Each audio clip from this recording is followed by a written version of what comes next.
जब आपकी औरतों की शलवारें खींची गई, उस दिन को याद रखना है। क्या संविधान बस डॉक्टर दीन मोहम्मद के लिए जद्दोजहद करे? क्या डॉक्टर दीन मोहम्मद हमारा और आपका सियासी वर्कर नहीं था? था ना वो? 16 साल से वो किस कैद में है? किस जुर्म की सजा दे रहा है पाकिस्तान उसको? हर रोज छुप कर गीदड़ की तरह वार करते हैं। तो हमें भी अब हर रोज अपनी तमाम तवानाई इस तहरीक को देनी पड़ेगी। पाकिस्तान और उसके नाम नया दानिश्वर बैठकर सोच रहे हैं कि बलोच जज्बाती है, एक हफ्ते बाद वो चुप हो जाएगा। उसको बताना है कि बलोच जज्बाती नहीं है, नजरियाती है। जिस तरह 21 फरवरी ढाका में उन जवानों को मारा गया जो अपनी कौमी जुबान के लिए एहतजाज कर रहे थे, उस तरह 21 दिसंबर जब आपकी औरतों की शलवारें खींची गई, उस दिन को याद रखना है।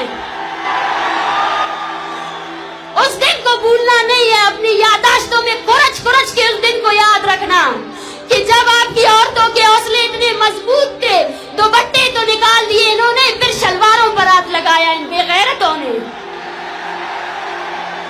वो निकले हुए दुपट्टे ये औरतें आपके सामने लाई है एक मेड़ के तौर पर कि यकजा हो जाओ, यकजा हो जाओ।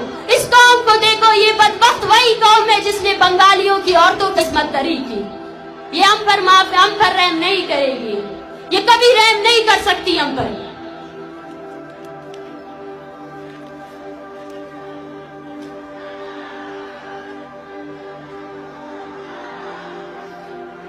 हमें कहा जाता है कि बलोच एक बदनसीब कौम है और हमारे मुकद्दर में लिखा है कि हम इस तरह दर पदर की टोकरे खाएं। हमें कहा जाता है कि सब्र करें, एक और दुनिया भी है। उन्होंने अपने तमाम के तमाम उन मजहबी शिद्दत परस्तों को हमारे तरफ बेच दिया है कि बलोच सब्र का गूंज हो। मैं आप सबको बताना चाहती हूँ, ये बदनसीबी नहीं है, बल्कि ये जालिम और मजलूम के दरमियान जंग है। वो जंग जो पाकिस्तान ने छेड़ी है, जो तब तक जारी रहेगी तब तक बलोच खुद इस जंग का हिस्सा नहीं बन जाता है।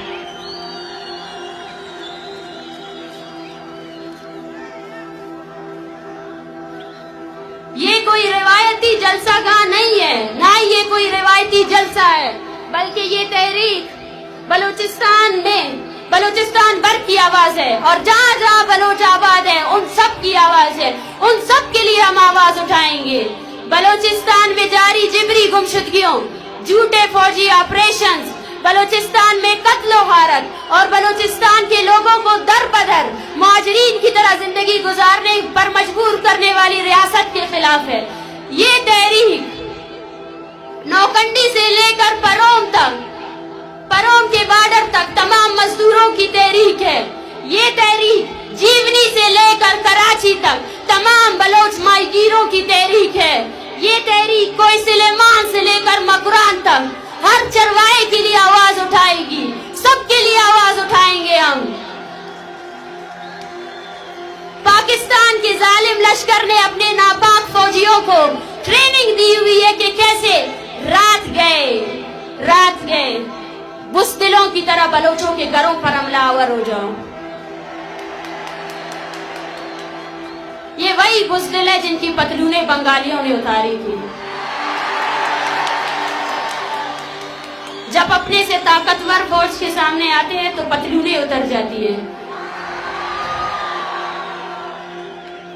मगर उनको ये हकीकत नहीं बोलना चाहिए कि ये धरती मीर मेहरा खान की धरती है, ये धरती अब्दुल अजीज कुर्द की धरती है, और ये धरती नवाब खैर बख्श की धरती है, शहीद बालाज की धरती है, शहीद बानो करीमा की धरती है।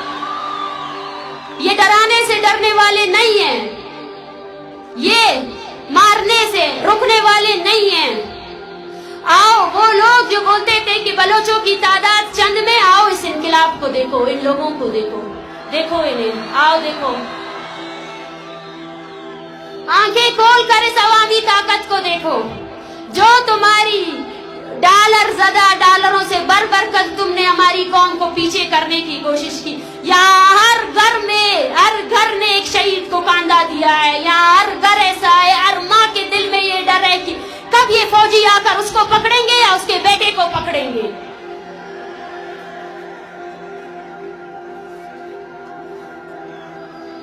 मैं आज इस अवामी इज्तिमा में शरीक जितने भी लोग हैं उन सब से मैं दस्तबंदी करती हूँ, अपील करती हूँ कि रियासत की तमाम पॉलिसियों के खिलाफ यकजा हो जाओ।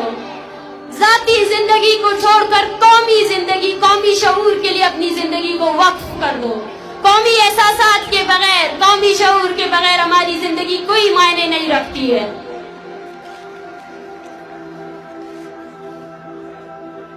और वो लोग जिन्होंने बलोचों में तफरीक पैदा करने के लिए हमें इलाकों में बांटा, जुबानों में बांटा, मजहब में बांटा, कबाइलों में बांटा, आओ उन सबको जवाब दे कि हम हमारी एक ही पहचान है, वो बलोच है। और बलोच आज मजलूम है, बलोच आज गुलाम है। और जो इस हकीकत को नहीं मानता है वो बलोच के मुखालिफ रियासत का आमी है। बलोचिस्तान में बस अब दो ही फिरके हैं, एक जालिम, एक मजलूम। जो भी बलोच अपने अब सफबंदी करनी चाहिए। बलोचों अब नई सफबंदी की जरूरत है। ये सफबंदी होनी चाहिए कि कौन किस तरफ खड़ा है, कौन